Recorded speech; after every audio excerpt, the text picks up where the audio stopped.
সব বাড়িঘর ভাঙচুর করতেছে এলাকার মানুষ ক্ষিপ্ত হয়ে।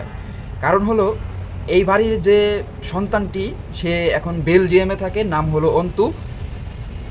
মানে সে একটা মুসলিম পরিবারের ছেলে হয়ে আমাদের নবী, আমাদের স্পন্দন আল্লাহ রসুল সাল্লাল্লাহু আলাইহি ওয়াসাল্লামের নামে এমনভাবে কটূক্তি করছে, ইসলাম ধর্ম নিয়ে এমনভাবে কটূক্তি করছে, মানে সেটা মেনে নেওয়া যায় না।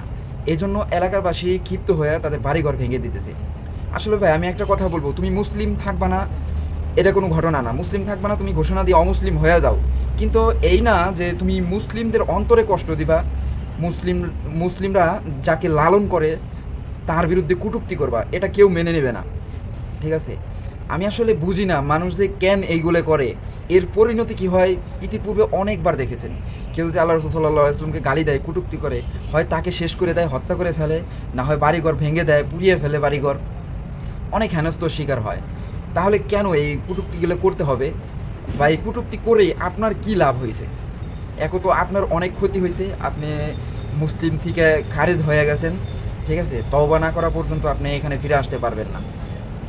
আর এখান থেকে আপনার লাভ হয় নাই কিছু, আর এই যে আপনার যে বাড়িঘর ছিল সেটাও ভেঙে দিল। অতএব ভাই এই সেন্সিটিভ বিষয়গুলো থেকে অবশ্যই দূরে থাকবেন। মানে কথা বলার মতো দুনিয়াতে অনেক কিছু আছে, অনেক কিছু আছে, সেইগুলো নিয়ে কথা বলেন।